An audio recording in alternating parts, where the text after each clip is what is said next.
All right, guys. Well, here we are. Another episode of Friend Fry. I act like I do this shit all the time. I know I haven't done one for months because I don't have any fucking friends anymore. But I have a very special guest today. I have no idea how to pronounce his last name because it's Russian. It reminds me of like a James Bond villain. It's his first name's Nico, like my son. So Nico, how do I say Vorobyov. your last? How do you say it? Vorobyov. Vorobyov. School was tough, man. School was tough. Yeah, I bet. Yeah, that's a really hard last name to pronounce. My last name's hard too. Everybody calls me Leone. It's Leone. So I definitely sympathize with you on that. So his story is interesting. He's an author. He just came out with a book called Dope World, and we're going to be discussing that. But before that, he's from Russia originally, and he moved to England, and he started selling drugs out there, MDMA, cocaine, marijuana. Is that correct? Yeah. Okay. We call it Oh, cannabis though on this side of the pond. I call it cannabis too. Yeah, yeah. So The old school name. cannabis, cocaine. You guys call it cocaine out there, or is it? Yeah. But blow, that's an American thing. No one says blow over here. Nobody says blow here. It's shit that like undercover cops say. I think, hey man, you have any blow? Nobody fucking says that. What do they do? What are the slang words for cocaine out there? You live in England now, correct? Yeah. So Charlie usually. It's like, oh yeah, I'm just gonna go meet my friend Charlie, like Charlie White. You know him? Oh Or yeah. I Irvine Welsh, I think, calls Coke Charlie in his books. You ever read? He's from Scotland though, I think, but I don't know. oh, the train spotting guy. Yeah. Yeah. Yeah, So it's all the same. yeah. Okay. So Charlie, cocaine. I'm gonna start. He, I'm gonna start saying that shit. I'll be like, hey man, you have any Charlie? I don't think anybody out here knows what that means. But anyway, his story. He was out in England. He was going to a university. He got bussed out there, and he went to prison out in the UK, which I know nothing about. So I'm as curious as you guys will be to find out what prison was like out there. So I guess I have the tendency to just never shut the fuck up. So I'm going to try to let him talk, and I'm going to try to interject as little as possible. Why don't you just take it from the beginning and tell us your story, how you got started out there, how you got busted, etc. And then I'll ask questions based on all that. Yeah. So first of all, apologies to everyone in advance for my accent. I actually learned English first in America. We lived on the East Coast for a bit when I was small. So I learned English off of Teenage Mutant Ninja Turtles and Batman the Animated Series. So now I've got this like weird mix of accents. No one knows where I'm from. Just generic. Yeah, Bond villain. I'll take that. Just generic foreign Bond villain. I've I got a was gonna British say passport. Batman. I was gonna say Batman the animated series. There you go. I'm just interrupting with stupid shit like that. Sorry, keep going. I'm sorry. You a fan?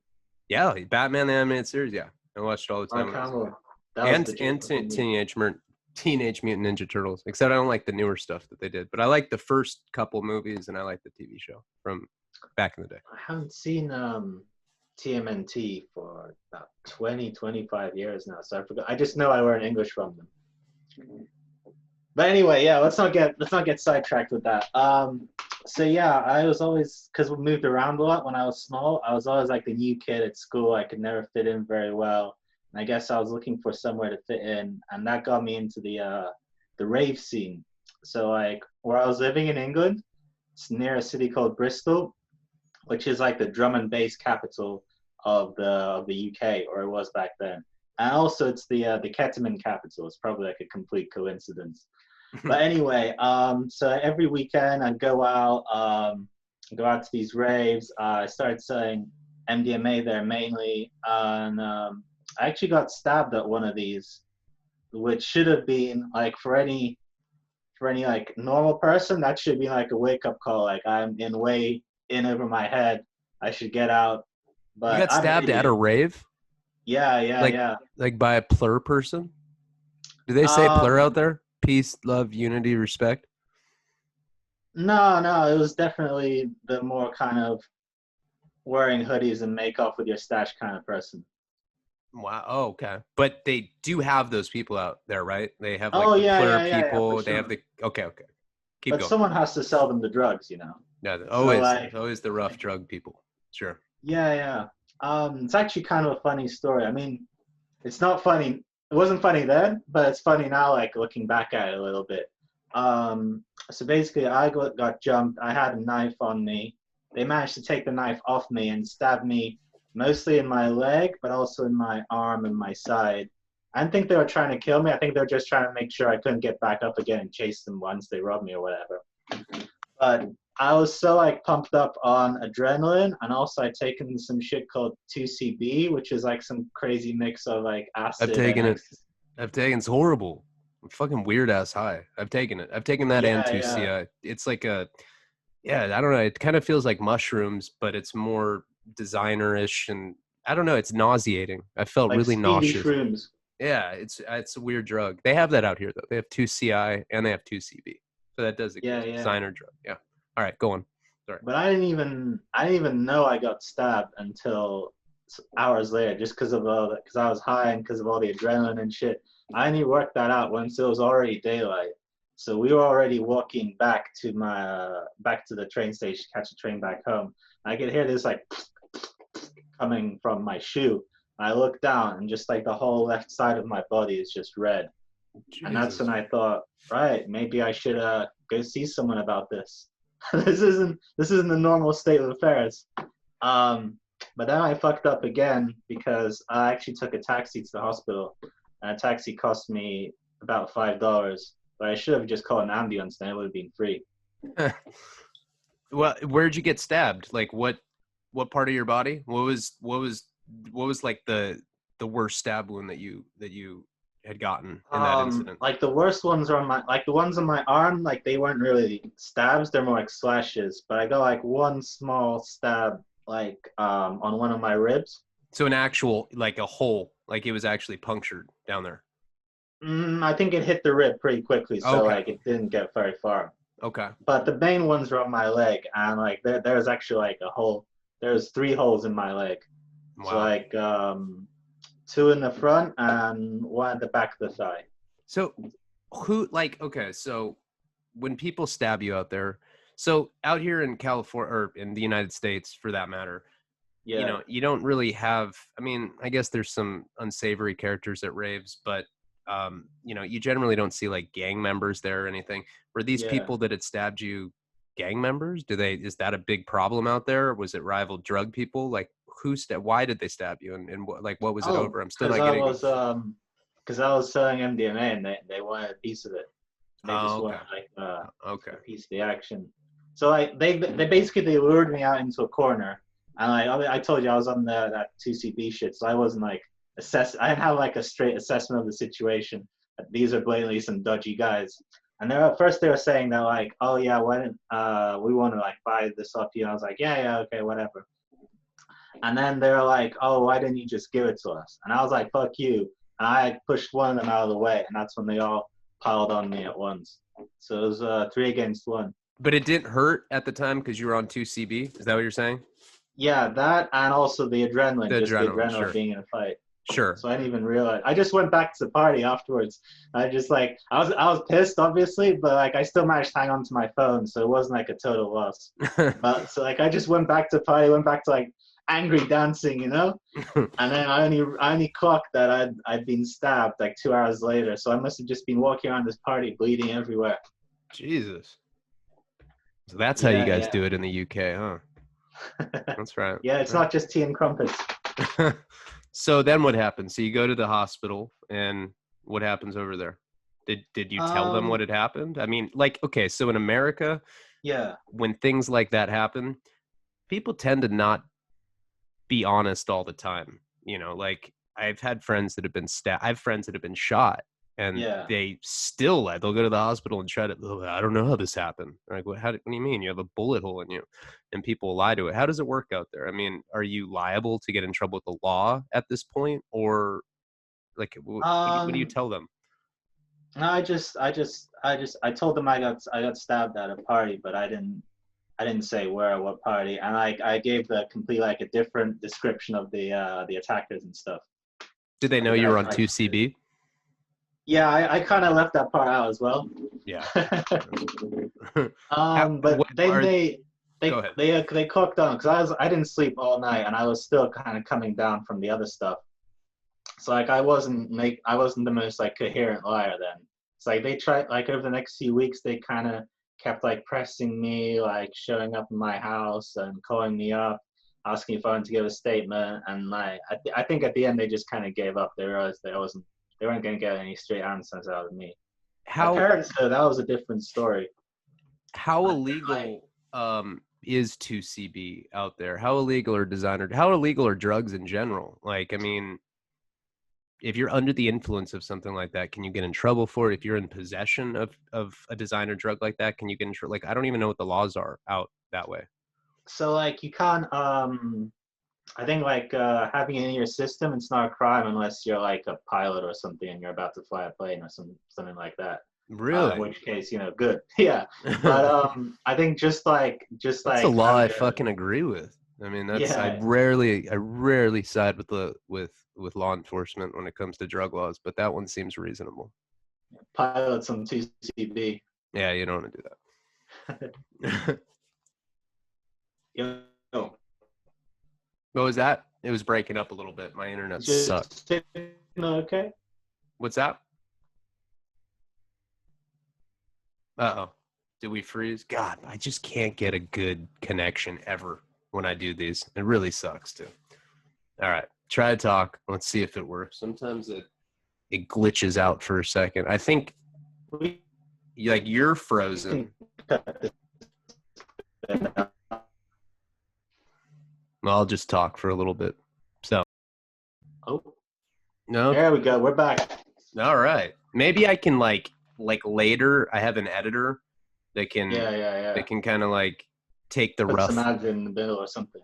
Yeah. That's it. Okay. So what I was saying is, okay, so they're easier on drugs out there in England, right? I mean, yeah, but so like there in theory, like possession of most things, you shouldn't like in theory you can get sent to prison for possession of most drugs. In for a practice, simple possession, is there a quantity limit? Like out here, it's 28 grams would be an ounce, and typically when you get caught with more than 28 grams, then the consequence is more severe. Is it measured like that out there? If you get caught with like an ounce of cocaine, Charlie out there, is it worse than getting caught with a gram?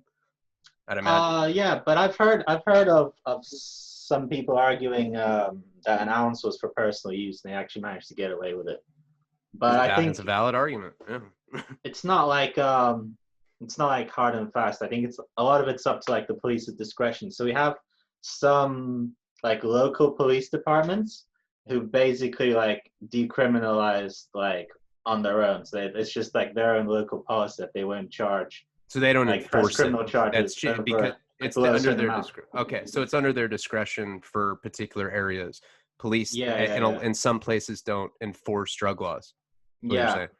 and it's also a lot easier. Like I only found this out recently. So I was selling drugs at this other rave, and like a couple of vans of the police showed up, and like they're looking for me from before because earlier that night I ran from the cops. So I saw them again. I just ran again.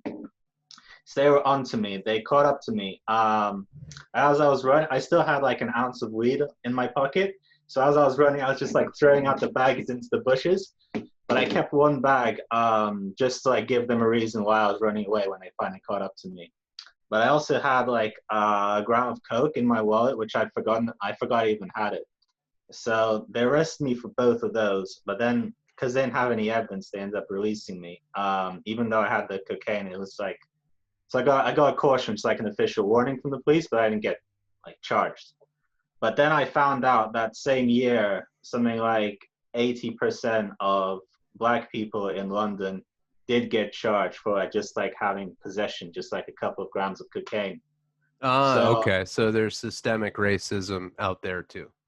yeah. Like I'm not sure how much of it is like racism, how much is just the cops being dicks. Probably a mixture of both. But yeah, there's definitely like in the U.S., there's definitely like a racial undercurrent to it as well. God, I feel bad for Black people everywhere. Fuck, worldwide getting treated like shit. That sucks. So okay. How much do drugs cost out there? I mean, we're going to get into like you selling it and all that stuff in a little bit, but just out of curiosity, how much is a gram of cocaine going for right now out there? It's like I think about 50 pounds the average. I think dollar and pound it's about the same So now. it's about So it's $50 for a gram. $50, 50 pounds for a yeah, gram something of like cocaine. that. What about okay, so Yeah, so out like here, between 40 and 60. oh yeah, so it's about the same. I mean, out here right now, for some reason, cocaine prices have just skyrocketed. You know, an 8 ball, which is that how you quantify stuff out there? Do they have 8 balls of cocaine? Have you heard that term out there? No? Yeah, but we know it from like American movies. Okay, No okay. one So says it. But we know what it means, yeah. that's 3.5 grams. So what do you call that? Do you have like a slang term Oh, for that would an be eight an ball? eighth. An eighth. Okay. Or like a Henry, because Henry the Eighth. Oh, So it'd be an eighth. that's very, very, very clever. Okay, so Very British. how much does that go for? How much does that's fucking? I've never heard that before. I'm gonna start calling it that. I mean, I don't do cocaine. It's fucking gross, but I'm just saying. If I did, I think you'll get a discount at that price. I think it'll be just like whatever. I'm not gonna lie, it's like 4 in the morning now. I can't do the maths, but it's whatever 3.5 times 50 is. 350. No.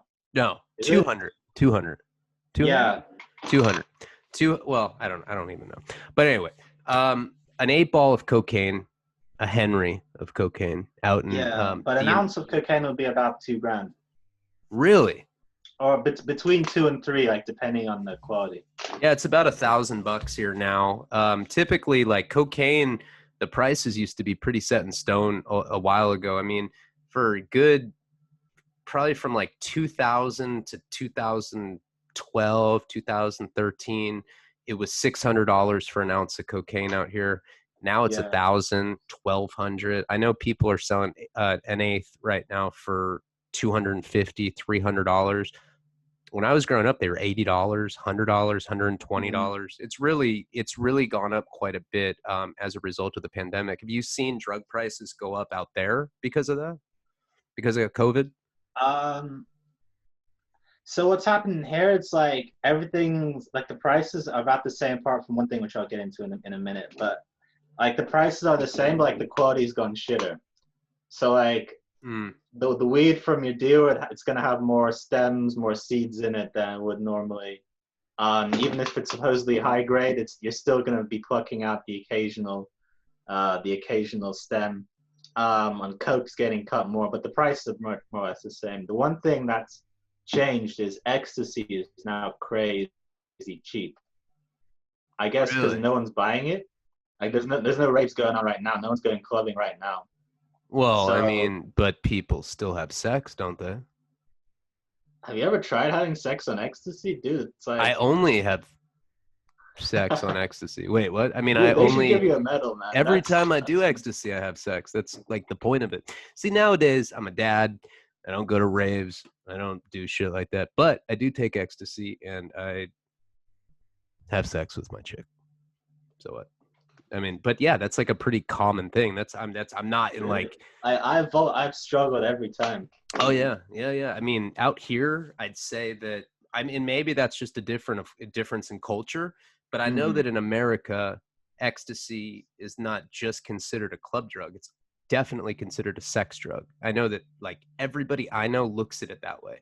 So, you know, like what is it? Is it press pills out there? Do you guys get the powder? Do you get like little Oh, we get both. shards?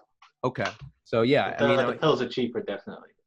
so okay, so and sorry for these kind of trivial questions, but people that do watch this are mostly druggies, and sure they're probably curious as to what the drug. I mean, that's what I'm curious about. I want to know how much that stuff costs out there because I have no idea. How much does like a pressed ecstasy pill go for out there? Oh, Like a single pill? like I think now it's about $5 a pill, more Yeah, or okay. less. So it's the same out here. That's crazy that like But prices are I know pretty that similar wholesale prices worldwide. have gone crazy cheap. Like wholesale prices, like you used to be able to get like when I was doing it, so I could get a kilo of MDMA, the powder MDMA, for about like the cheapest would be like 8 grand. And now Wow, that's really cheap compared to what it is here. Wow. dude, wait till you hear about now. Now I've seen it like people have told me it's like 3 grand. What? Oh my God! They're Yeah, right now, right at this time period. They're going for yeah. 18,000 for a kilo out here of MDMA. 18,000 Damn. compared to 3,000. Wow.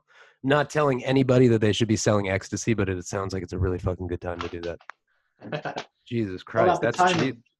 timing. Yeah. Okay. So now we kind of know that the prices are pretty similar, except for ecstasy. That's crazy cheap. That's Yeah, insane. I think it's gonna go back in a few months. Now we have the vaccine though and everything. Yeah, that's and so that's really interesting point that out there it's really considered a club drug, right? I mean, you say that that's like the Yeah, drum and bass capital or whatever. So people just associate ecstasy with going out to clubs, correct? yeah, That's yeah, pretty yeah, much yeah. how it is out there. And I've kind of gathered that from reading books about what the culture's like out there. But out here, like I said, it's not exclusively looked at that way. It's more, at least in my crowd of people. But Yeah, again, I'm talking about most of my friends are like in their mid 30s, 40s, 50s. Most yeah, of my yeah. friends that do ecstasy aren't going to clubs. They're just, doing it with their significant other, and it's a sex drug. Maybe it's just me. Maybe I just got no game. No, I don't know. I don't know. I don't have a lot of game either. And I have a small dick too. So I don't know I don't know what's going on. I have a pretty good personality though. It's okay. So okay. So anyway, this is awkward. Um okay. So how did you get into selling drugs out there? You started out going to college, right? What school were you going to? I didn't start. It started just like a year before I went to college. But then I moved my whole business to college. I was at Queen Mary University of London, which is it's in the same part of town as. Have you heard of the Cray Twins? There's a film with Tom Hardy a couple of years ago about them. Like he plays like the twin gangsters in London. Oh yeah. I saw that movie. I saw the movie. Yeah. I know what you're Yeah, talking yeah, yeah. about. So that I saw that. it's in that exact area where they were operating, where they had their business, and there's a pub which was just down the street called the Blind Beggar, which is famous for when they shot some guy in the face there. Um, what else is notable? It's like Is Murder Mile around there? I'm not sure, but Or Jack the Ripper was there. Jack the no. Ripper was in Whitechapel, which is about 10 minutes walk down the street. What was the The name? serial killer, you know, Johnny Depp from Hell. Yeah. Hmm. That was set like 10 minutes down the road from my college. That's okay. Okay. All right. I'm getting now. That was a good thing to say because now I have that illustrates what it I looks mean, like. it doesn't look like that Well, I anymore. know it's contemporary now. There's not like Yeah, a lot more hipsters horses. now. Yeah. There are more vaping going on now than before. Is there a lot of vaping out there? Oh yeah, yeah. Vaping's big now. Yeah. All the bisexual guys like here. That's what in America. All the bi guys they vape. I don't know. I smoke cigarettes. Yeah. Now we got everything on vaping. DMT vaping's taking off now. DMT vaping? Yeah, I haven't tried it, but it's a thing now. You can buy these pens on the dark web. They're already loaded up with the liquid, and you can vape it. Oh wow. I have the dark web. I'm not saying that I'm going to buy that on there, but how much are they? You know, I don't know. I don't know. I'll ask around for you. I'll But send you the people are link doing later. that. That's cool. Link in Okay. description. Okay. So you grew up there, but there were no horses and carriages and shit like there was in that movie. But how did you get into selling drugs out there? So let's just carry on from before from my Yeah. from my business at the raves, except there, and I switched to the college campus. So Queen Mary, it's like one of the few universities in London where everyone lives on at least the first years, the freshers years, they all live on campus in the same area. So like pretty much my whole market was conveniently located like within 15 minutes walk. And yeah, I just went to loads of house parties, and I always have a joint. I'd spark up the joint, and then like that pretty much signals what I'm all about to everyone around me. And then it's kind of like, oh yeah, sure. So like if you want anything, here's my number, blah blah blah. And that kind of evolved over the years. So I stepped up to wholesaling eventually. So I was like, I had like, Wholesaling weed at yeah, that yeah, point? yeah, yeah. Okay. Okay. Wholesaling coke is like way out of my ball game, and Hmm. like too much of a vicious game for me to get involved with. for what I've seen of it. But wholesaling weed, yeah, I had like 3 or 4 other guys who pick up like a quarter kilo from me every week or every other week.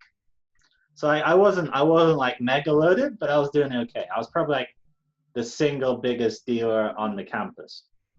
Like there are the guys who like worked in little crews, like from outside the campus. Like there's a lot of Bangladeshi immigrants, and like they had like their own little street gangs. But, like in terms of, like individuals, I was probably like the biggest one at the time. Now, is it violent out there? You know, like out here, I'd say that America is pretty violent. We have pretty violent culture, especially when you start getting into the drug culture. I mean, even like Yeah. in the suburban sense of it, it was a pretty violent culture to be part of. Is it like that out there? I mean, you said you got stabbed at a rave. I'd say that's probably pretty indicative of it being violent there. But I'm saying just day to Yeah. day, is there a lot of that going on out there? Is there a lot? Is And there a lot of guns? Do people have guns out there?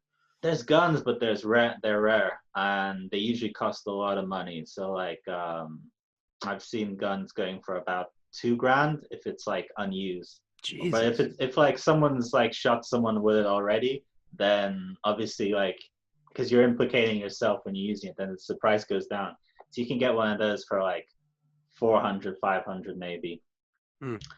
But generally guns are quite rare, and a lot of the times when someone boasts that they have guns, they don't have guns, or they have like some kind of shitty replica that they converted, and like you don't really want to fire those because they try to fire like real bullets through converted replicas, but that's just as likely to explode in your hand as it is to hit the other Wow. guy. Wow, that's interesting. So are there like a lot of stabbings that go on then out there? I mean, Yeah, there's a lot of stabbings, but I think like the way they portray in the media, it's very overblown. So like there's a big story I think 2 years ago where like London's murder rate for like 1 month had briefly overtaken New York's. But that's not really saying much because New York is like it's not the 70s anymore. You know, like New York is like one of the safest cities in America, North America, I think. Um, and it was also just for that 1 month. Like the next month, there was like practically no murders, so it all evened out in the end. huh. But yeah, there's a big like in certain areas though, in certain like isolated, so like what you call housing projects, we call estates. So like on certain estates, there is like it's not like on the same level as the states. It's not as like ghetto wise. It's not as like Not as concentrated seedy. poverty. Yeah, gotcha. Yeah, but like if you look at like the crime stats, I think like a very small percentage of the population experiences like half of all the crime in the country, and they're mostly concentrated in these little housing estates or like beefing housing. They got like this thing that's been going on like postcode wars, which is like basically gangs are formed around a zip code or the postcode as we call it, and they beef with each other just because someone's from a different postcode, and just because like even if someone's not from a They're gang, but they're like banging they're from a on different zip code, like those guys will go fuck them up anyway. wow, so they have 90210 gangs. Like you're from 90210, bitch. Like Yeah, yeah, that kind yeah, of stuff. yeah. So like Exactly. you're wait, whoa. Wait a second. So you're automatically in the gang if you have the zip code? Or do you Like have you can be seen as like affiliated, yeah. just If you're like a young man automatically? of a certain age, yeah. Obviously, if you're like some like 80-year-old woman, like no one's seriously gonna think you're with like the E10 Crips or whatever. But it's all based on zip code? Well, That it's is like the gangs aren't based on zip codes like that's just how they necessarily, but identify. like there's a lot of overlap with the between the zip codes. So we say that zip codes just as shorthand. So do they do graffiti like 90210 like on buildings and shit? No, not like that. Not so much. It's London's a pretty clean city. Nah, they don't really do that. Attract too much attention. And there's Um, not a place yeah, called Murder Mile there. I swear. Why am I thinking that? My friend wrote a book, yeah, and it was my friend Tony O'Neill. I don't know if you know who that writer is, nah. but he wrote a book. It was called Down and Out on Murder Mile, and the book was about when he moved to London and he got on the methadone program, and he said that Murder Mile was like, I guess, the bad area there, like the Oh, I think I might know. Yeah, there's like it could be a couple of different places. I think there's like one street in Hackney where there was like 3 murders in a year or something like that. I mean, I maybe that's it. I haven't read that. I read that book like maybe like 8 years ago or something. But anyway, that's Mm. like really when I think of it there, I think of like what he was talking about. But that's really interesting with the zip code thing and the fact that there's not a lot of guns out there. Is that because are the gun laws like really you can't they're just still you can't have them, right? If you're a citizen there, they're just they're outlawed altogether. That's how little I know about. Nah, you can have like farmers can have them, hunters can have them. I think handguns are banned completely except in Northern Ireland, which is like the one spot where you think they would be banned.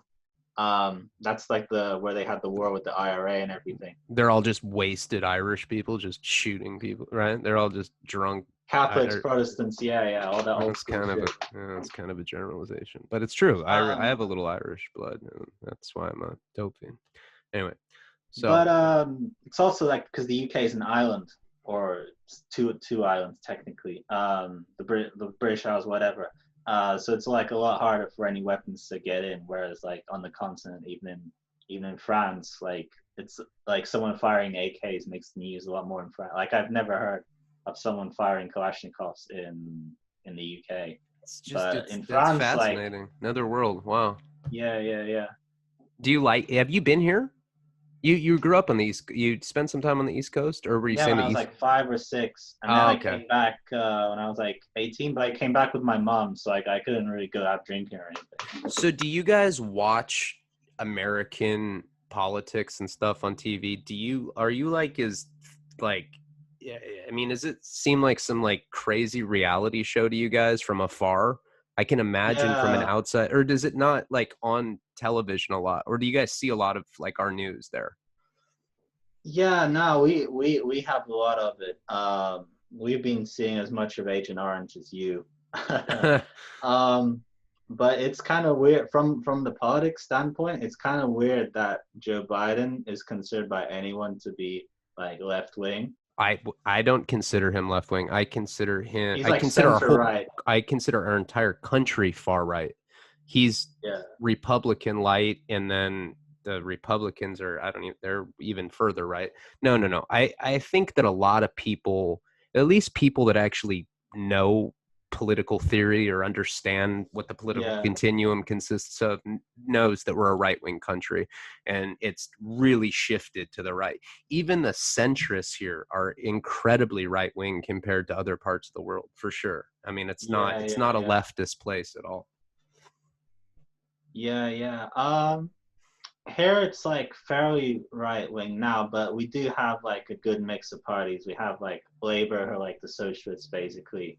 Lib Dems, who are like the liberal centrists, but I'd say like they're a lot more left than Democrats in the states. It's parliamentary socialism out there? Is that what you guys have, or We have a like we? constitutional monarchy, so technically the Ah, Queen's still in charge, okay. but she doesn't So actually have any power. She's just there for the tourists and just like waving from the car. And yeah, oh, and she gives a speech every she's good at Christmas. waving. That's She's the good at. I extent of see her her wave all the duties. time. I'm like, damn, she's got that shit down. Yeah. She you guys don't have a republic then, or do you? You vote for politicians, or is it We vote more? for we vote for our MPs, like local politicians, and depending how many actually I didn't get it. I actually know because I've only ever voted 2 times, and both those were like local elections. So okay, but you guys do elect municipal officials. Basically, So the like party on that gets the majority, they get to have the prime minister. okay, So right now we have Boris Johnson, who's of the Conservatives. yeah, I know all about Boris. Yeah, I don't Boris know. and his many children. Yeah, well, I mean, I don't. I read about stuff that's going on where there. It does interest me, and I was, I've been planning on. I'm trying to move out to France, but then COVID just kind of messed everything out or messed Yeah. everything up, and I was thinking about going to Costa Rica. But all right, One good thing about COVID though is finally everyone here shut the fuck up about Brexit for a while.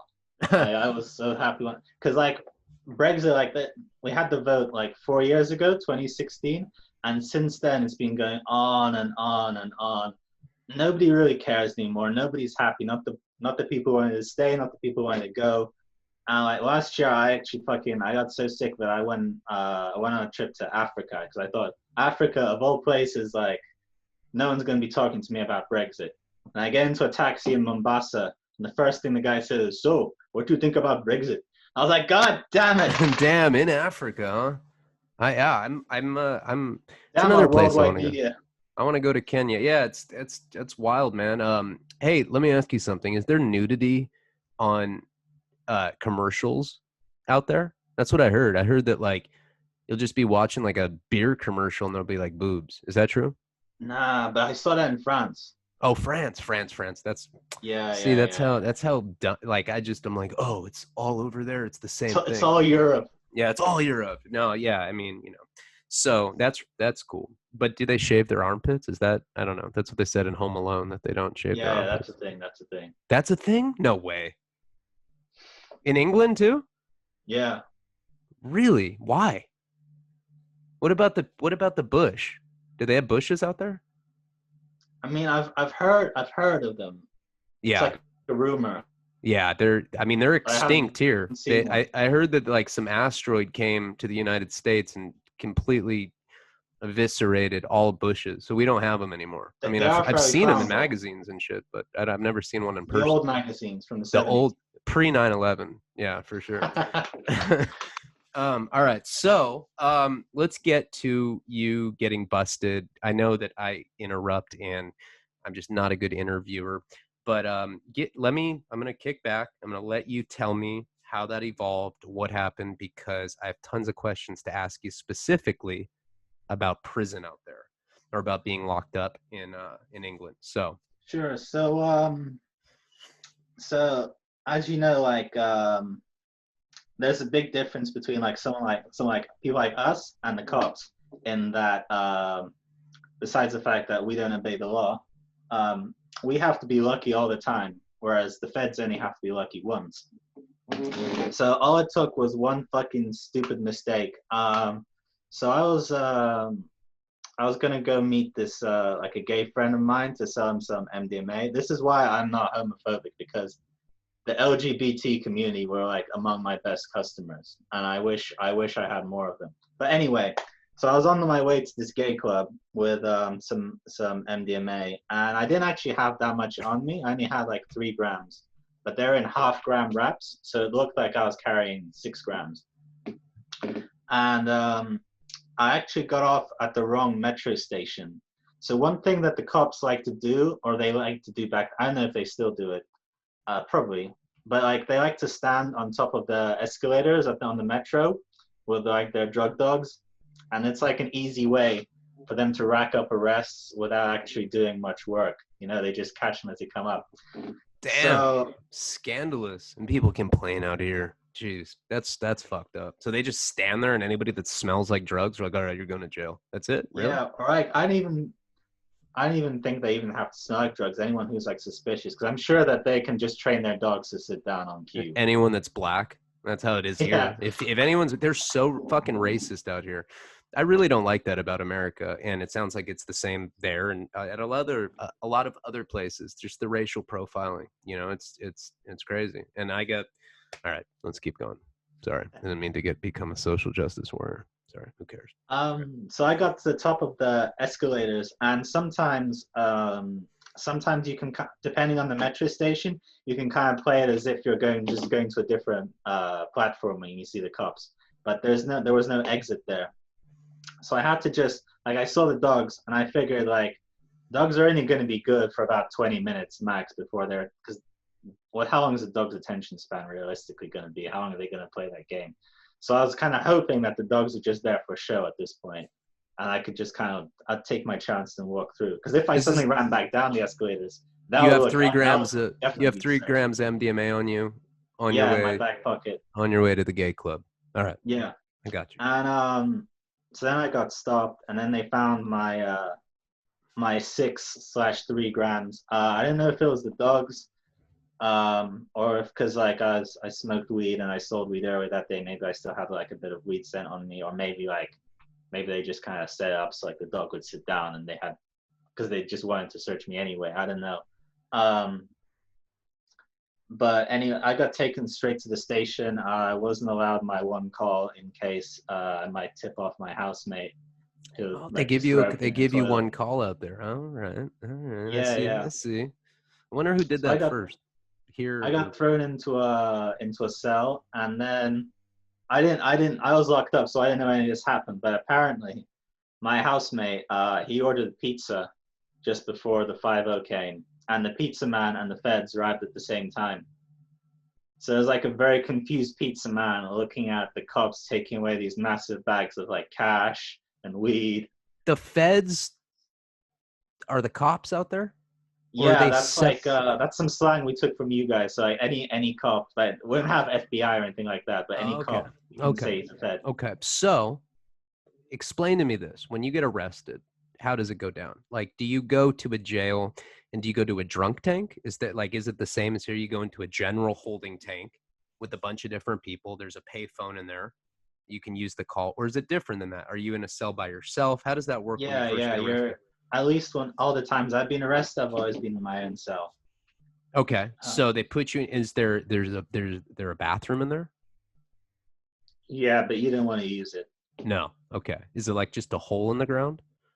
It's like a metal metal bowl that's like fixed to the floor. Oh, are you Uh, serious? Jesus Christ. That's I fucking mean, it barbaric. flushes and stuff, but like I don't. It doesn't look like it's been cleaned for a while. Okay. All right. But is there a seat on it, like a toilet Yeah, or yeah, yeah, yeah, yeah, okay, yeah, okay, okay, okay. Okay. yeah. So you're in there by yourself. Is there a camera in there? I don't know. Probably, yeah. Because that's always my first thing when I'm in a cell because I masturbate a lot. Not to say that the camera dissuades me from that. I still I don't give a fuck. I'll still do it, but I'm still would like to know if somebody's watching or not. Kind of changes the whole experience. Okay, so then how long do you typically stay in the cell? Like in America, when you get arrested, the whole process of getting arrested, going into a drunk tank, you're with other people at that point, and then it takes forever to do the intake process. You get more than one phone call. They say one phone call. That's like shit that you see on Dragnet on TV, but Yeah. in real life, you have a payphone. You can make unlimited calls.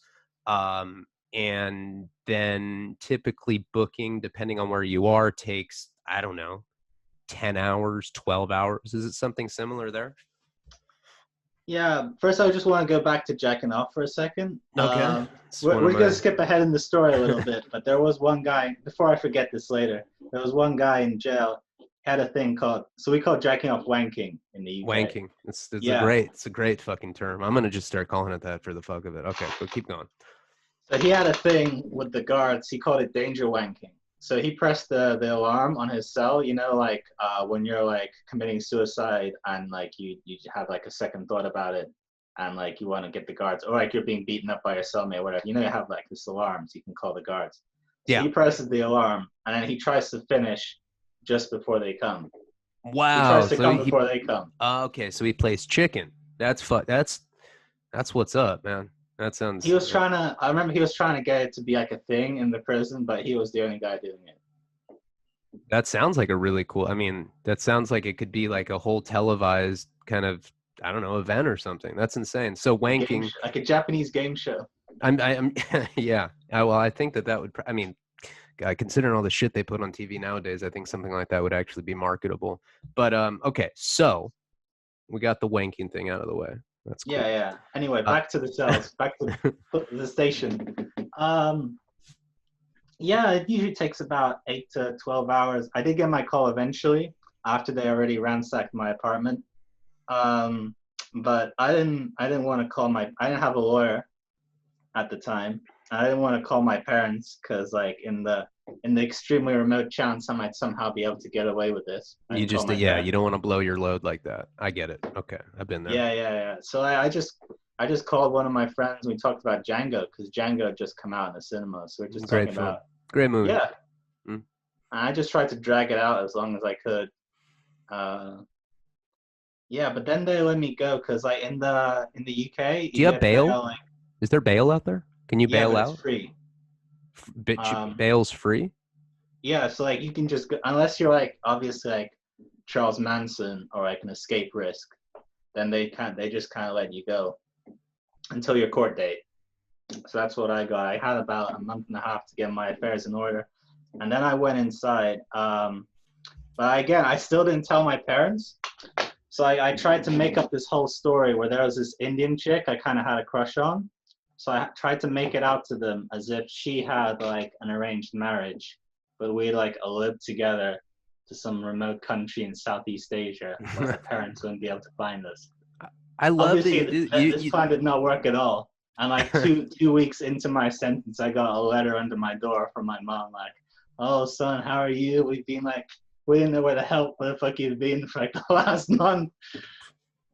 I love that the lie that you made up was like some fan. I do that too, like to my parents. Like if I have to make some shit up to them, I always am like, I make up some like super favorable situation. I'm like, yeah, I'm being flown to Vegas. Just they want me for my time or whatever. I always make up stuff like that, like based on things that I actually like. So I for sure feel for you. Is it true? Like, feel for you. That's not what I meant to say. I understand you. You Like empathize. I empathize. There you go.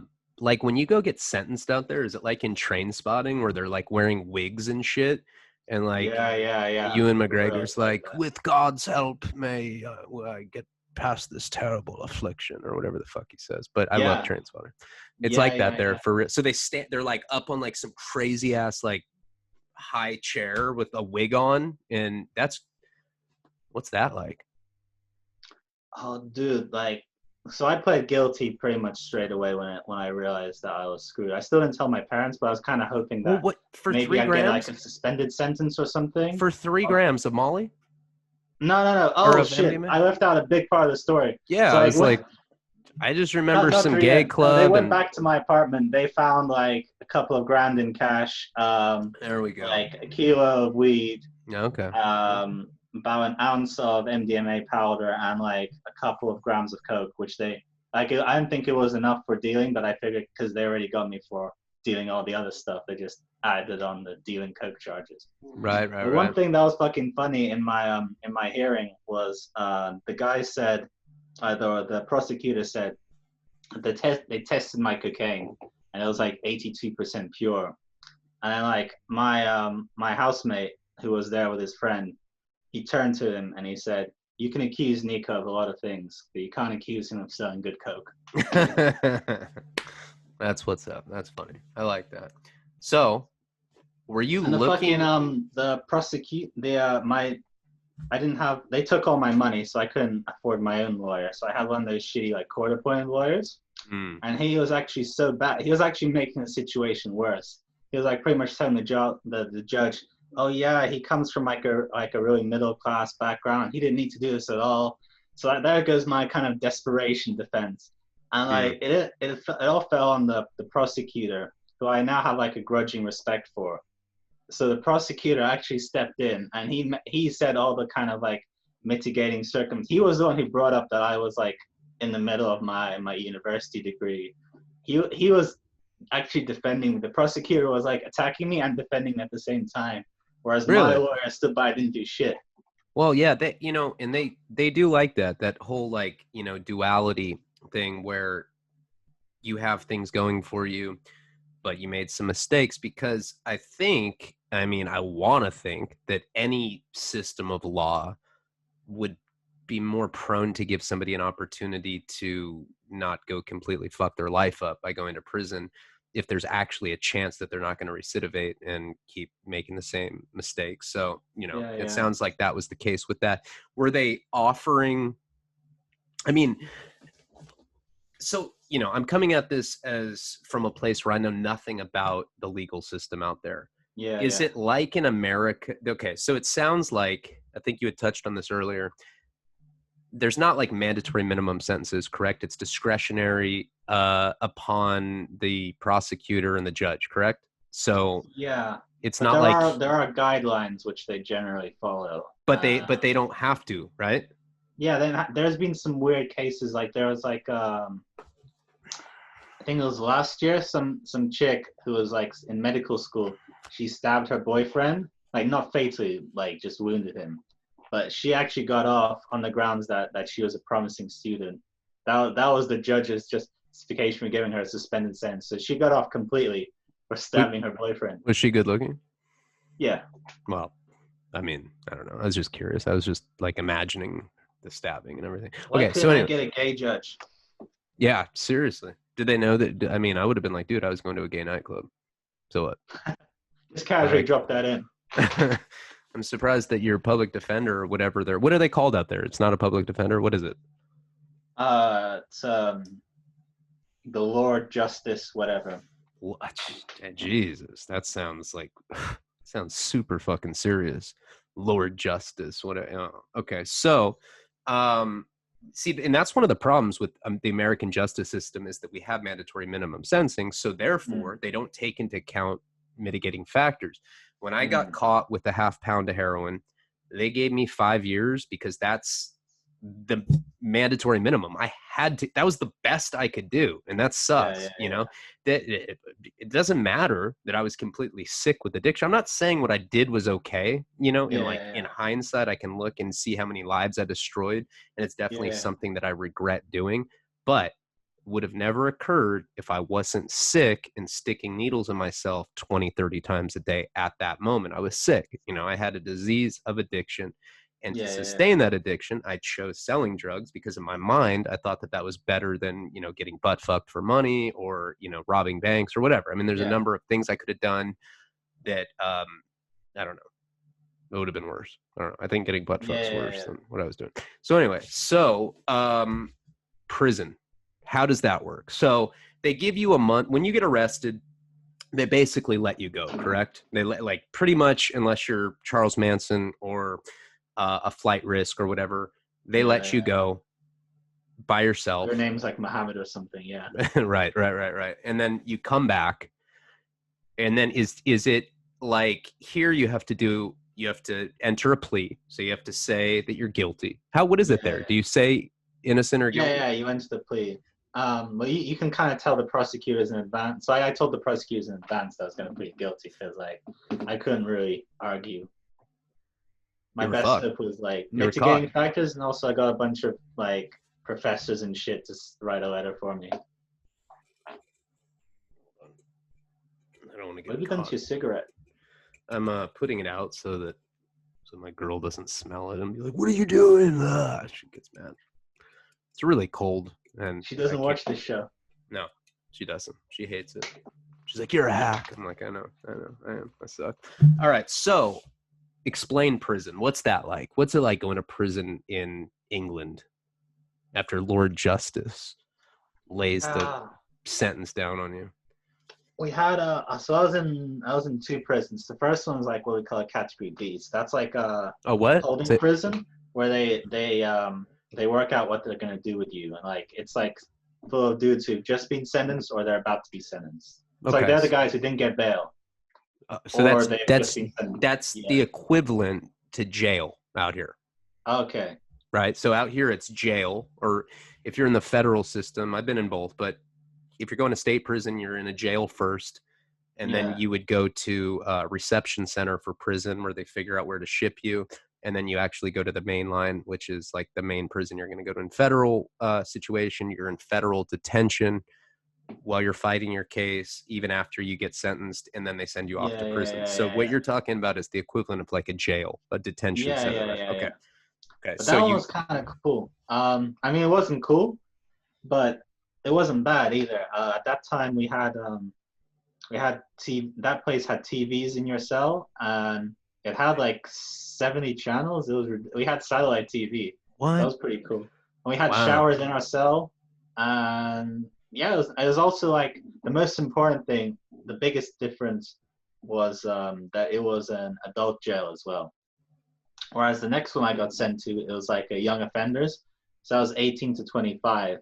There was one 28-year-old there by mistake. Always worse. Always worse to be around young people. They're way more violent. And you want to talk about like, you know, everyone's like, whoa, fucking rape. that happens with younger people from everything for I sure. know about the system. Okay, so the first play, damn, so they had 70 channels, and Yeah, it is it wasn't bad. is it true that is that Italy? I know that one like somewhere out there you can order wine off the commissary. Was that where you were? No. I haven't heard of that. I Could know that you like order out? Norwegian prisons are pretty tight though. Like, I think this you was ever in watched Italy. anything about I that? think in Italy you can like get bottles of wine on. Did they have commissary? They had canteen like Yeah. Canteen. so We what have tea. We have free tea there free because tea is a tea? human right in Britain. Wow. What are the other things? Trumpets? Do they have that? Crumpets. Nah, no Crumpet. crumpets though. Just Crumpets. tea. What did I say? Trumpets? Oh, but Crumpets. there was this weird ass shit that they have. Like they didn't give you milk. They give you like this tea slash coffee whitener. And then like my cellmate showed to me like he opened up the bag and started pouring it over the sink. Then he got like some matches and he just lit it up and just went. I Wow. don't know what the fuck it was, but I wasn't putting that shit in my body. Oh, for sure. Yeah, it's probably You could some. probably make a fucking like grenade out of it if you got your hands on one of those tennis balls and just kept filling it up with this fake milk, chemical milk shit, this Oh my exploding God, milk. that's insane. So okay, so you have TV. Okay, is it But that was violent just in there? that prison. The other prison was a hellhole. The young offenders. We had a TV still, but only had 5 channels. Everyone there was a dick. Like you had a shower there. Like the shower's on the block on the wing. And I remember because another difference, like the first one was like a privately run prison. It was run by a security company. Second one was like government run. And at the time there was like a massive cutbacks because we had this the conservative government was like putting in cutbacks and basically it got to the point where there was only enough staff to watch half the prison on any given day. So like half the prison would be allowed out of their cells. They do like their work, their rec, whatever the fuck, and the other half would just stay in their cells all day, apart from like the mandatory like half an hour in the morning we get for exercise in the yard. So could be up to like 23 and a half hours a day just locked in your cell for like weeks on end. Yeah, used to that. I mean, American prisons, that tends to be pretty common. You know, we go in lockdowns. If you're in higher security places, it's like that. If you're in the hole, it's like that. Were people butt fucking there? I mean, I know that there's certain members of my audience that want to know that. So, was that going on there? Because that is actually really looked down on in American prisons. Contrary to popular belief, you would think that it was like a straight up butt fucking conga line, which It's like Eyes Wide Shut. yeah, oh yeah, like a masquerade party, but just a bunch of convicts like in towels. I don't know. I'm just saying, Like but a yeah, shitty Eyes Wide. The no poor man's sex Eyes riots. Wide Was Shut. was that looked down upon in prison there? It depends. In the first one, the jail, as you said, there like nah. I think it's pretty open because like with older guys, you know, they know what's up. I saw like these 3 kind of we call them the 3 sisters. These 3 kind of Vietnamese guys, and they were all walking around with their shirts rolled up and like makeup on and shit. So like we knew their status in the food chain. But the young offenders, like obviously it happens, like dudes fuck. Like there's gonna be gay dudes there. It's Obviously. crazy. But It's like, hey man, I a got lot more on 5 the down channels low in my there. cell. It's butt fuck. You know, that's nuts. All right, It's a whatever. lot more on the down low in the young offenders prison. They're like militantly homophobic there. At least outwardly. What happens behind cell doors, it might be a different story. See, in American prisons, very, very looked down upon. At least in the federal system and the California state prison system that I was in, very looked down upon. There were politics in it that prevented that. Were there politics there? I mean, I was kind of just joking about the butt fucking stuff, but I'm sure that there are people that watch it. They're like, ask them about butt fucking. So we got that out of the way. But were there politics there? You know, I mean, I dropped the soap many times, but no one even looked my way. I threw it. I'm like, fuck this. I'm over it. And then I'd like bend over and nobody wanted it at all. Were there politics there? Like there are in California? I mean, did people click up? Were there, you know? They're lost, man. What's that? Uh-oh. Not really, not because at least in like the young offenders, 18 to 25, it was mostly those like postcode gangs. or like the neighborhood gangs, and they'd all be beefing with each other in London anyway. Like, I'm Over not zip sure how it is codes. in other parts of the country. Over zip Yeah, codes. so like, yeah, the zip code gang. Yeah. So like they like see each other like, oh yeah, 807. you're from Bricks, I'm from Peckham, fuck you. Oh That's yeah. what most of the fights would be about, like the gang fights. So what about There were like stabbings? a couple groups that stuck together, like all the Romanian gypsies were like all hang out together. Oh, and those All guys, the are all those the guys Irish gypsies. hardcore? Like in Snatch? Like wasn't Brad Pitt a gypsy in the Guy Yeah, Ritchie movie? he was an Irish gypsy, so they're called travelers, and they all Hmm. stuck together as well. What they did like a fucking clever thing. They managed to invade a wing. Basically, there's like the I don't know what you'd call it in the States, like the wing where all the like the snitches and like the sex offenders. PC, protective custody, Yeah. So or there's like a SNY. special wing for them. Hmm. And what they did was like all the Irish guys started fights on every other wing. So the admins would have no choice but to move them all into protective custody. And then obviously like they ruled the roost in protective custody because like all the other they're all like getting Because bullied and they shit. were That's like why they the got moved alpha. there. Yeah, I got it. So wow. So there is protective custody out there. What about, do people go around with shanks? Do people have makeshift knives out there? Is that a thing? Do people hit people with Yeah. locks and socks, soap, and like what is American prisons are very violent. You know, if you're on like a certain level yard, the higher security places, you Hmm. basically everybody has a knife. I mean, you just have to, and you have it between your ass cheeks, which is kind of ironic because I don't know. You're like all like some tough guy, but you have like this big old fucking handle in your asshole. Is it like that Yeah. there? There's like a thing people used to do. They got like a toothbrush and they got two shaving razors. Mm. Or they get one shaving Tomahawk. razor and then they kind of melt the top of the brush It's called to a stick it on. tomahawk here. Yeah. Okay. And Do then you you have can like a go up thing and there where you put two razors side by side so they can't get stitches? yeah. Uh-huh. Yeah, we used to do that. Well, not It's me personally. I was trying to get along with everyone, but I've seen it done. yeah, Well, tuna can in the sock as well. I saw a guy get hit in the eye with one of those. Then he was walking around looking like Two-Face from Batman for the next couple of weeks. so how often does stuff like that happen? So like in American prison, there's pretty much violence every day. Yeah, it At was like that least every. Yeah, yeah. it Go was like ahead. that every day in like the younger prison, but in like the adult jail, it was pretty calm.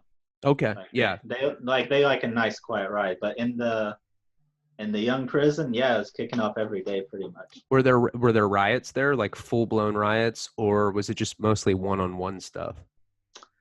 They don't really like to admit that there are riots. They call them like there's been disturbances, but I did see like I see them saw them in riot Disturbances. gear like two or three times. Um, but after I left, there's a lot more rioting. There was like one in 2016. There was like there was like a couple of months where there was like a riot every other week. That was because of the cutbacks. Because like I said before, like we're spending up to 23 and a half hours a day in our cells, and it got to breaking point. I think tobacco was being banned as well, slowly being phased out of the system, so you couldn't smoke. So you got all these dudes stressed out, nothing to do for 23 and a half hours, and yeah, I think they actually burned one of the prisons down. It was like one of the minimum security prisons got burnt down. Wow. Okay. So, what do you think? Like, if you had to pick like what? Let me ask this first. Were there drugs in prison? Oh yeah, dude, for sure. And the Yeah. guards were in on it. Of course. Of course. That's how it is out here. What were the I mean, prices like? you can bring some small amounts, like if your like girl comes to visit or something, you go in for a kiss and like Balloon. consider Yeah. it that way. Sure. But if someone's like if someone's selling on the wing, for sure the guards are in on it. And what was like the drug of choice out there? I'd imagine heroin. I mean, that's what seems to be Oh, the what drug choice the in thing most that's prisons. big in UK prisons now, it's spice. So it's like that synthetic Same weed. here. Same here. Yeah, I'm acting like I am America. It doesn't It's come same in from the America. piss test. Yeah. Yeah, Well, and it's you all know, extortionately expensive. yeah. And I mean, see, so the last What? time I went, I've been to prison 3 times. The third time that I went, people were sending it in through the mail. They would spray letters with the K2 or with the spice, the synthetic cannabinoid, and Yeah. then people would smoke pieces of paper and get high. And I saw people have seizures off. That's really some nasty, wicked shit right there. I saw it have really bad side effects with people. Did you notice that out there? Everybody's like zombied out on spice. I never actually smoked spice myself. I smoked weed a couple times, but one of my cellmates told me about smoking spice. He had like an out of body experience.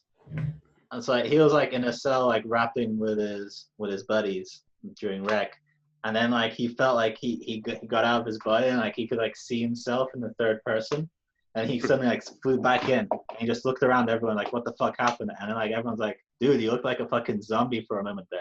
Yeah, Like well, you look like a dead man standing. yeah, it does have a disassociative quality like that. It's a very weird drug. But I so remember one day, some of the guys managed to smuggle in some MDMA, and that was like on the kind of like so I got on like the well-behaved wing, and we shared the yard with like the PC wing because we're the only ones trusted not to beat them up on site. Like once okay. we had like a little bit more freedom there, we could like go outside of ourselves more and stuff on that wing. And one day, like somehow they got some MDMA in, and I just remember that day there was just like house music blaring out of every cell, and you look around, there's like some guy would be like jumping on his bed, like waving his shirt in the air. His eyes were like fucking saucers. But like the guards didn't do nothing because like MDMA goes out of your system pretty quickly. I mean, like the next day, like it's out. So do they Already. drug test you guys pretty frequently out there Yeah, in that's why prison? Spice is popular because Spice doesn't show up. Well, and see nowadays, like they can actually test you for that in prison too. But the thing Okay. is it costs more money to test. So it's something that they rarely do, but they'll do it if if they have like a targeted hit on someone, if they want to bust somebody, they will drug test you and they will order it for the specialized test so that they can come up. But that's like a newer thing. If you had to pick Okay. one thing in prison that was the crit, it was the crit. That's my landlord's dog just always scratches at our door. If you had to choose one thing while you were in prison that was like the craziest thing that happened, what do you think that was? Besides all the dudes I met, fucking Hoochgate. That was it's not like thing that I enjoyed, but so basically there's like a tradition in British prisons that like a couple weeks before Christmas, someone on the wing, there's usually like at least 3 or 4 dudes in on it, starts making hooch.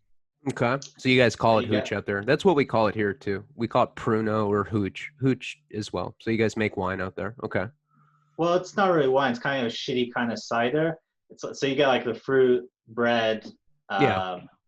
like You yeah, have it's basically the same thing, I guess. yeah, you have a kicker and you ferment the fruit and you add Tastes like sugar. shit though. Yeah, it tastes horrible. And then, Gets you drunk though. oh, and I've talked about this before. The weird thing about hooch is that you drink like a fat cup of it, and Yeah. it takes a while for you to feel the effects. So like you drink a cup and you're like, I don't feel it. And then you drink another cup and then it kind of catches up with you. Like hooch takes a while, I think because it metabolizes a little slower because it's like, I don't know, it's not as refined as like, traditional alcohol or whatever. And so that bacteria or whatever is getting you drunk like that. It takes a while for it to actually kick in. It's really interesting because you see people just get completely out of control on hooch. And I'm sure you've seen that in prison. People Yeah. just get really drunk on that shit. So my part in this conspiracy was like my cell was going to be used as like the bar. That's where they're going to be like pouring it out to everyone and handing it out. And to give myself an alibi, I went with one of my friends it was during rec. So like I went with one of my buddies, a Kazakhstani hacker who stole $3 million. I went with him to the gym. So I just we had the keys to our own cell, so we can this was on the privilege wing, so we could like lock the cell behind us. So I just forgot to lock my cell door as I left. And then when I came back, the whole fucking wing was locked down, and because they're like young offenders, they didn't have much experience in the systems. They did it a fucking stupid way. They all went into my cell at the same fucking time. So obviously they can see on the CCTV there's like a fight or an orgy or something's going on in there. And obviously they busted everyone. Sex riot. Mm-hmm. Yeah, but so then like 30 of us got charged in the end with this whole Hoochgate conspiracy. Hoochgate. And what Um, happens when you get caught with something like that there? I think there was too many of us to get put into solitary, so we took turns in solitary. They couldn't put us all in there at once, so it was like they put someone in there for like a day or two, move someone else back in. A day or Um, two? That's it? That's all they do for that? well, it like they should have been more, but just because there was like half of the wing was involved, pretty much, Do they they take couldn't just take privileges everyone. too? Do they Huh? take your privileges as well, like your phone, your commissary? Do they take stuff like that when you get in They trouble? would have if they actually managed to prove any of it. The thing is, they didn't manage to prove any of the cases. So it was an Anyone was actually taking. investigation. It was kind of like an Yeah. Yeah. Okay. Because there might be cameras in like the police station cell, but there isn't in the normal prison or jail cell. Okay. So it's Like they okay. couldn't actually see what was going on. So Yeah. everyone basically said, just because we were in the cell doesn't mean we were drinking. Like we could have gone in to tell everyone else to stop drinking for all you know, Sure. or like we just went since you would see what the fuss was about. Like we thought this guy was getting his TV robbed. We just wanted to stop them, whatever. And that's what they bank on, that people are going to squeal. You know, people they put you under investigation. They hope that somebody will spill the beans, and usually most people, hold their mud and don't say anything. Okay. Yes. Like So 30 out of 32 of us, we busted case. We got off scot-free. The only ones who didn't was like one of the guys, they actually found like one of the tubs in his cell, so he was like the guy making it. And then another guy, he got drunk and started mouthing off the officers. So and how it was much kind of trouble on do him. you get in for like manufacturing hooch out there? I didn't have extra time on your sentence, but like you can lose your privileges and get sent to solitary for a bit. Okay. So when you get out of prison, out here you're on I probation or got out parole. early. I got out early on a tag, so I had to wear this ankle bracelet. Then I had to be home from 7 till 7 each day. I heard it's pretty easy to get around it though, because Hmm. what some guys do. I didn't do this myself, but as the guy is like basically they make you walk around the perimeter of your house so they can measure your house. So what some guys do is they just run out of their house to the back door, just like run to the other side of the street, run to the nearest pub, and run back. So they have like the whole neighborhood as their house. Yeah. Well, it's kind of funny how things like that happening there are happening here. That seems like just a universal thing. Everybody trying to beat the system and everybody just trying to do what they want. How long were you on that status with the ankle monitor? And do you go on like something like parole or probation, like some sort of supervision following a prison sentence? Yeah. But then like the guy, he didn't know like what to do with me because I was educated. I was already doing my master's degree at that point. So he was like trying to get me work, but they were all like I know like builders jobs and shit. Like I have no idea about building. I know about like computers and writing and like shit like Is that. that what you went to school for, writing? And that's, I want to make a transition into your book now. Um, when did you start writing? Do you want to tell us about your book? Yeah, so I started writing in prison mainly because it wasn't like a thing writing for writing. It was like uh I was like writing letters to my friends on the outside and stuff, and they just thought, oh, you're making some like funny observations about prison and like how so and so, how like this guard or this prisoner looks like celebrity, like Rick Ross or something. Um, as in like fat Rick Ross, not the real Rick Ross. I got you. I got you. I got you. Yeah, yeah. I knew which one you were talking about. And that kind of just that's kind of formed a lot of the basis for like the early part of my book. I just copied what I got people to send back scans of the letters I sent them if they still had them, and I just copied off there for the early part of the book, like the prison part. So that's And s- when like I thought like like maybe I could do writing, maybe I'm good at it, I can give it a go, and that kind of just gradually turned into my book over the years. okay, so how long did it take to write it? When I actually got the idea to do the book properly, about 2 years. And what is like what's the premise of the book? It's about the drug laws internationally, correct? Yeah, it's about the war on drugs around the world, and I wanted to focus more because like a lot of the books, like I think I started talking about on Facebook, Chasing the Scream earlier. Oh yeah, So it's love like that book. Love that Yeah, book. it's a great book. It was one of my inspirations actually. It But sounded like that when you started talking about it. It reminded me of that book, which I actually read that on my last term. What the hell's the yeah, name of that author? Johan Hari. Who- I'm not sure if it's Johan or Johan because I've only seen it written I down. think it is Johan Hari. Yeah, yeah, yeah. But yeah, so that book, for those of you that don't know, Chasing the Scream, that was about this guy. I think he was from England, maybe, I don't know. Yeah, yeah, And yeah. He's British. he was a gay man that, and his boyfriend was a crackhead, I believe. Yeah, And something like that. based on being, having a partner that's addicted to drugs when you're, I guess, considered a normie, he had become really interested in the drug laws, globally. And that book is a very persuasive argument about why legalization is the most pragmatic approach, because he looked at what happened in Portugal, and in Portugal, communicable diseases went down, accidental overdoses went down, crime in general went down. And a really interesting thing a real interesting takeaway from that book, I read Mm. it a few years ago, but I like how he was talking about how, you know, based on empirical observation, people actually outgrow addiction when you remove the criminal element from it. So, and Yeah, that's like a huge part of it. See, people think that addicts can't evolve outside of it. And what people don't realize is that the criminal aspect of, but when you criminalize addiction and you start stigmatizing them with felonies, when you make it harder for them to get gainful yeah. All the employment, stress, prison, pressure. more Yeah, trauma, it actually does the complete opposite of what it's intended to do. And it keeps people trapped in the cyclical confines of addiction. yeah, yeah, So yeah. I'm a big fan of that book. So you got an inspiration for that. And what is Dope World about? It's about international, it's about the war on drugs. But is that limited to where you were, or was it more of like a global look at the I war on wanted to drugs? do more of like so some countries that haven't got as much. So like Chase the Scream focuses a lot on Europe and America. Mm. So for obvious reasons, because it's like an English language book. So I figured like since I speak Russian and I just wanted I'm not gonna lie, I just wanted an excuse to travel around basically.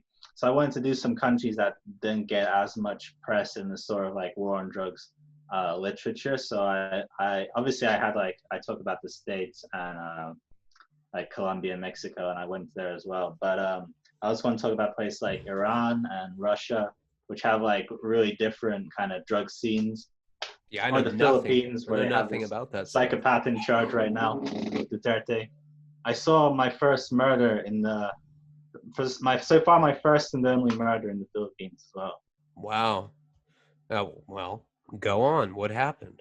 Well, I didn't see like the actual act itself, but so I was eating with the like the local journalist who was fixing me up in the Philippines. So we're eating a dinner at a restaurant, and he just looks up from his phone, sorry, and he says, "Yeah, there's been a EJK, that means extrajudicial killing, just down the street."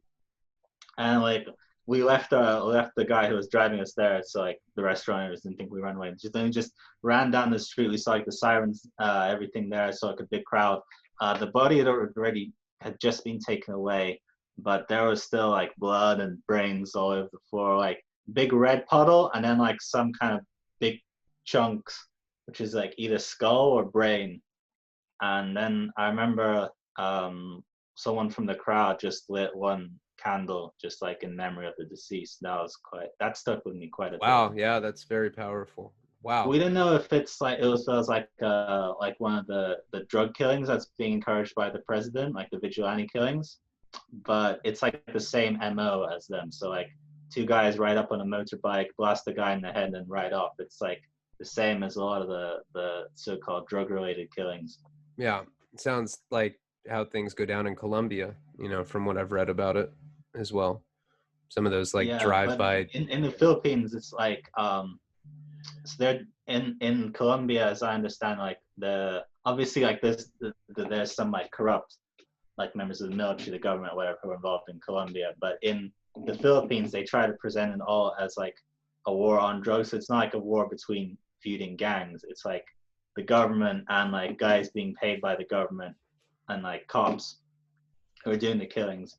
But one thing that we like met with like one of the journalist guy hooked me up with like one of the hitmen who was like doing like the death squad killings, and he said that he's basically being paid by the army, by a general in the army, and he leaves certain like criminals alone if they remember to pay their tax. So I don't think it's so much like a war on drugs there as it's like a nationalization of the drug industry. Because you can still buy, like the main thing there is meth, and we still could still find meth, and actually the price In the Philippines? Yeah. Meth in the Philippines, really? Yeah. Wow. Is there a lot of meth out where you live? In like in England right now, nah, it's only in the gay scene. It hasn't really taken off here because we have a good coke supply, and like it's because of all the American shows like Breaking Bad. You know, like we already have like a very negative image of meth. No one really wants to try it, so like people just tend to stick with coke and maybe crack because like that's what they know. Yeah, I don't want to do meth. Fuck that. I'm gonna smoke rock. You know, that's crazy, man. Okay, so that's amazing. So you were able to land. I would imagine what you wrote a book proposal and you got a publisher to pay for some of these travels. Am I close on that? I tried to do as much of the travels before as I could because I'm a first time writer, so I figured that like they'd take more of a chance on me if I already put in most of the legwork. Oh yeah. Good call on that. And so you went to Iran. Yeah, Iran was great. It's a great country. It's not a great country to live in, but it's a great country to visit as a tourist. It's one of my favorites, actually. Really?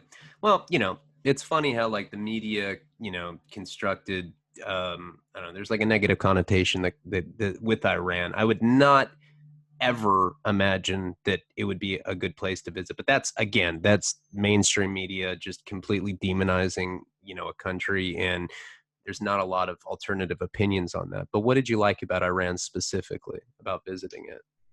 There's so in a lot of countries, I don't want to name them on air now, but like a lot of kind of poorer countries, which do get a lot of tourists, there's a tendency to try to, if you're like from North America, Japan, or Europe, there's like a tendency for them to rip you off of every kind of tourist dollar that they can. Like there's one price for the locals, then like there's a price which is like 5 times higher for the gringos. Got it. But in Iran, it's like the opposite. People will give you free shit just because you're a tourist. Really? Just because they want to leave like a good impression of their country. I was there for 3 weeks, and I only paid to stay for at a hostel or a hotel for about like 1 week in total. The rest of the time, I just stayed at people's houses. Like I just meet someone randomly on the bus, and they just invite me to stay with their family for a few days. Yeah, it was awesome. I remember me and this French guy were waiting for a car to take us out to the desert where we'd smoke some hash, watch the sunset. And this like middle-aged guy came up to us, and he was like, Donald Trump.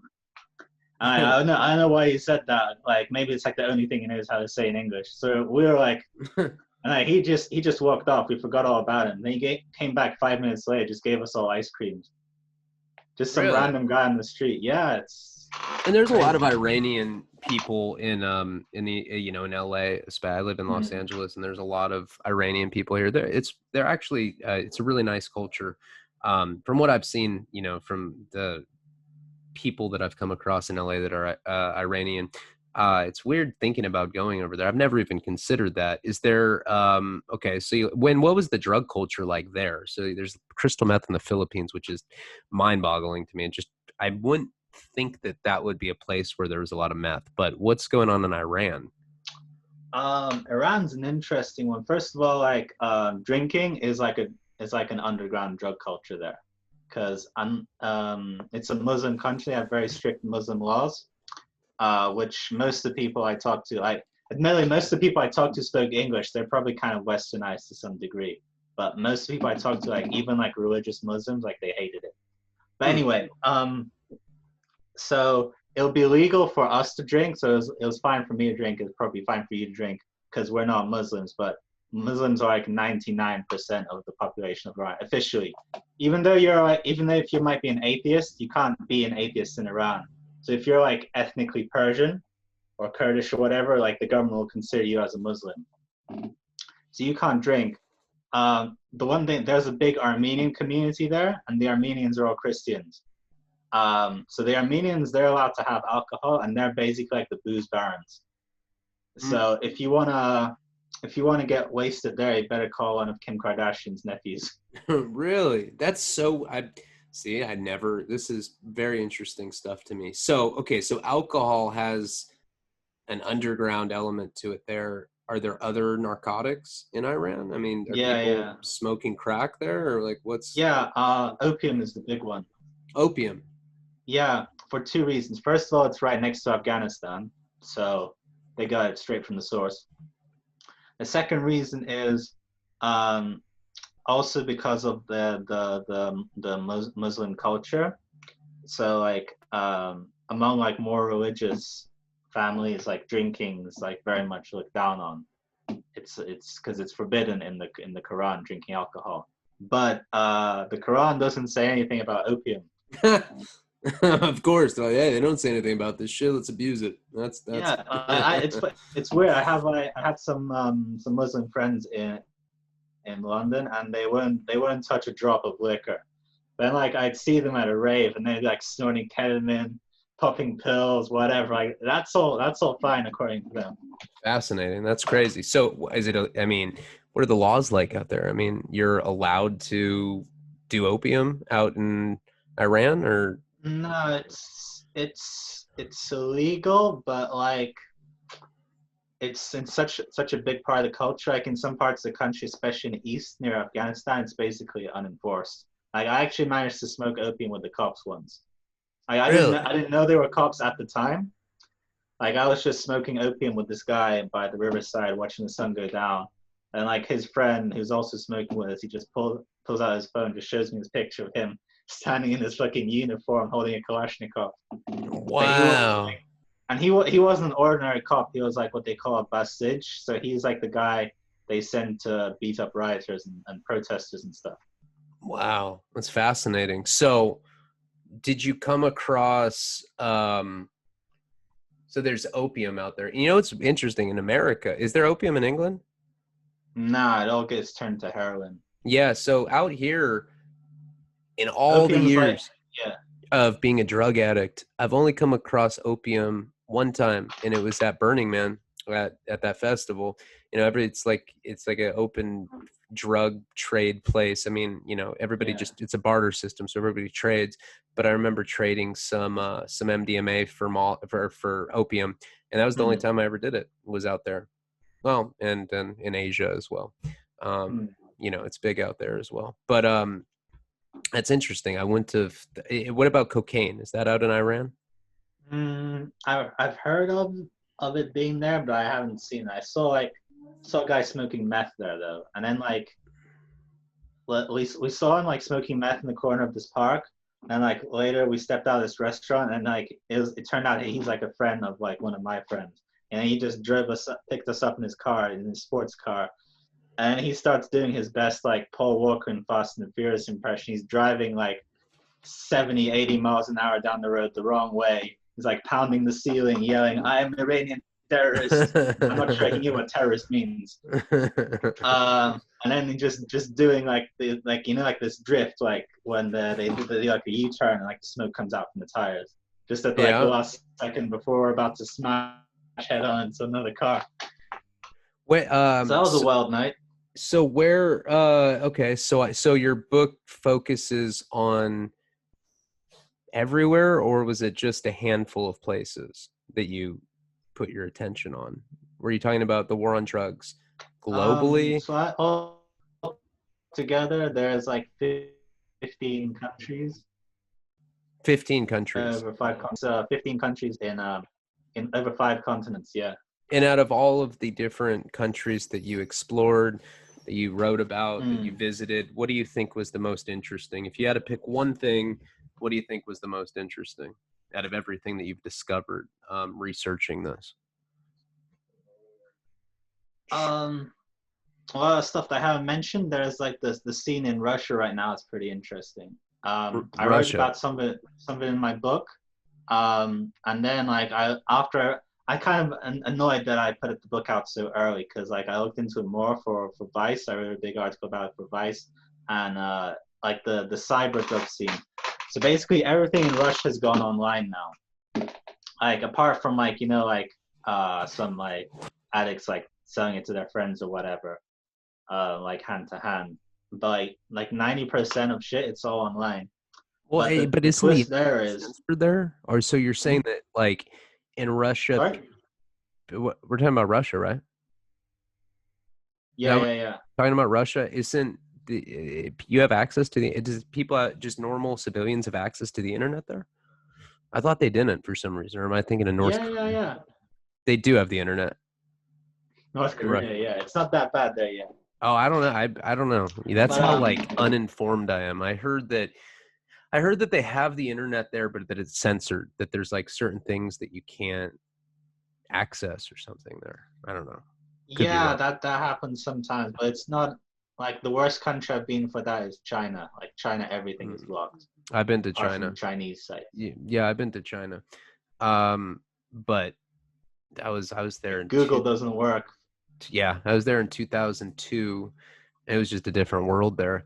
But Hmm. okay, so what's going on in Russia though, as far as the drugs, and then we got to wrap it up. So let's talk about Russia for a minute. Then I'll give you a chance to tell people where they can get your book and where they can follow you. But tell me about Russia first, in conclusion to our conversation, which has been wonderful, by the way. Sure, sure.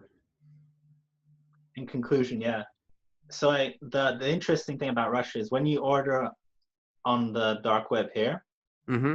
First of all, the reason why everything migrated online is because the laws there are very tough and the cops are very corrupt. So like one thing that they fucking love to, they all have an arrest quota, and one thing that they love to do to meet their quota is they either catch or they frame someone, and then the only way for them to get out of it is to like set up their buddies somehow. So like hand to hand sales, like Ugly. unless you really know the guy, like it's pretty much no go in Russia. Wow. Like it used to be like back in the 90s when there was more of like an open drug scene where you could go to like a gypsy village or whatever and buy whatever you wanted. But like since law and order got restored under Putin, it's been a law and order, but not corruption.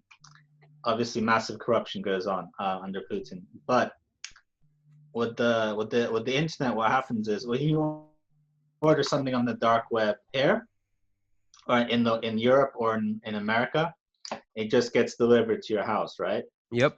I mean, But no, I in don't know. I Russia, heard. I just heard about it. I've most never people done live in big ass apartment blocks. it. Mm-hmm. Yeah. There's everyone lives in these big ass apartment blocks, and the postman doesn't want to go up to deliver your package. So if you have a package coming in, you have to go to the post office and sign for it. And no one's gonna fucking sign for like an 8 ball of heroin or like an ounce of ganja or whatever. Right. So instead, you go on this little Easter egg hunt. So what happens is you send over the money to the guys on the site, and then they give you like the coordinates of where to find it. So they give you like the GPS code.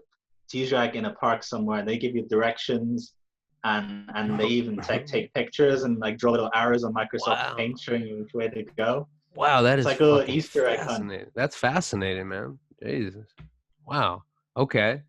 Yeah, but now the cops are clued up to the system as well. So like they're on the lookout for teenagers just like scrubbing around under Under benches in benches and parks. stuff. Yeah. I Yeah, in mean, the bushes. it's interesting because I mean, so on the dark web, I know that a lot of the marketplaces there, I mean, it goes through different carnations and everything, and there's all sorts of weird stuff going on the dark web. But from what I've seen, they have these marketplaces that essentially have escrow, so it's Yeah. like you put your cryptocurrency into an escrow, and like they have these drug marketplaces that are comparable to Amazon. I mean, like, most people know Yeah. Silk Road, the first Silk Road 1, 2, 3. There's all these other ones as well. After all that stuff got shut down, and basically it's just like Amazon, there's a rating system. So it's like, Hmm.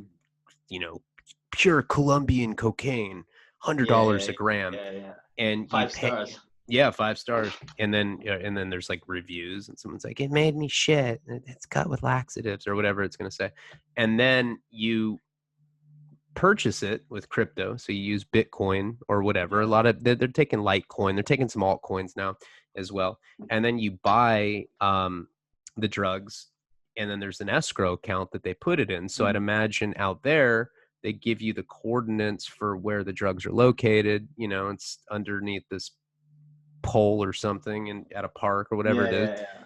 And This drain pipe. then once you go get the drug and you say that you actually got it, then the person that's supplying the drug on the other side can actually get the money out of escrow. So it's, I mean, it's still like that to this day. Yeah, It's pretty just, much. they're having you actually go pick it up at like an actual location. I mean, I know there's stuff like that in America. Like you can buy guns off the dark web. You can buy whatever the fuck you want. You know that. Mm. But you can go, there's like the similar stuff. Like you can go Yeah, actually pick it up. I know people that have gotten guns off of there that have like gone and actually met up with somebody and gotten it and like had a hand to hand exchange or whatever. Mm. So the dark web has just, obviously that's opened up an entire new floodgate of possibilities for the illicit market. There's a real anarchistic or libertarian sense to it. Um, Not all bad, although of course with stuff like that there's opportunity for exploitation. There's child pornography. There's things that I'm of course Yeah. fundamentally against, but I'm all for an open drug market, not because I'm advocating for drug use. I just don't think that it should be illegal to begin with. And it Yeah, sounds like in areas where there's police corruption, always a good idea to get them eliminated out of that equation. So that's bullshit. When you're arbitrarily enforcing laws because a tax is being paid, and then you're going to bust this guy, but you're not going to bust this guy. You're going to incentivize your friend to tell him this guy because there's a quota. So I like the whole notion of having there be an open marketplace that's not enforced by any sort of governmental agency or. And I like that aspect of the dark web, although I'm sure all sorts of weird mutations and complications are going to be, are going to emerge. It's shocking to me that Onion or Tor browsers are still even something that you can legally just download. You can yeah. fucking Google it, and you can have a Tor browser, and you can be getting stuff today. That's not an advertisement to do that. I'm just saying, if you want drugs, that's how you do it. Sorry. There's one other interesting aspect of the cyber drug scene I want to say about Russia is so a couple of years ago there was like 3 or 4 different sites who were doing it, right? So like Mm-hmm. our equivalent of Silk Road or whatever. Now there's only one, so it's basically like one cyber cartel's taken over. And the way they did that was like they had like a classic kind of drug turf war, but in cyberspace. So no one actually got killed. It was just like a bunch of nerds hacking each other's sites and shutting them down, like doxing each other to the police, Yeah, shit but like that. It's there's like the crazy. most peaceful drug takeover in the But history. there's crazy stuff that they do. Like I've been on the dark web and I've seen advertisements like, "We'll plant kitty porn on someone's computer. I'm not a pussy. What's up?" Like you can get hackers for hire that do stuff like that. It's Yeah, fucking yeah, nuts. yeah. You can literally destroy somebody's life if you have Cyber like hitman. a Yeah, couple $100 in Bitcoin and you're on the dark web. It's wild. The possibilities in it are just fucking insane. But yeah, just to think that there's some sort of cyber cartel war that has gone down, and I'm sure that's the first of many, many, many, many, many more to come. yeah, yeah. It's a very interesting time to be a human being right now. It's a fascinating time for the good and the bad. Where can people find your book, Niko? It's been a pleasure having you on my channel. And I haven't done a Friend Fridays for a long, long time. So I'm sure people are going to be very happy to see this very interesting episode. Where can people find you? Where's your book? It's called Dope World. Where is it available? How do people purchase it? So yeah, my book should be anywhere books are sold, really. So Amazon and I guess most big bookstores. What's a big bookstore called in America? There's like Amazon? one big like branch. Barnes and Noble? Yeah, Barnes and Noble, Amazon, all the usual suspects. Okay. And on Twitter, I'm at Lemmywinks the third. Lemmywinks like the hamster from South Park. I'm going to put that stuff in the pinned comments. So if you want to purchase the book, if you want to follow him on social media, those links will be in the pinned comments. It was an absolute pleasure having you on the show, Niko. I'm definitely going to order your book right after I get off from here. And then I'm going to go cuddle up with my wife and tell her about drugs in Iran. So thank you so much for coming on. I really did enjoy it. Thanks so much for having me. It's been a pleasure. All right, guys. Hit me up when you come to Britain. I will. Hit me up when you come here. We won't smoke opium because that's illegal. But yeah. All right, man. Hey, it was a real pleasure having you on. Thank you so much for doing it. And for everybody else, we'll see you soon. Palabra. Peace.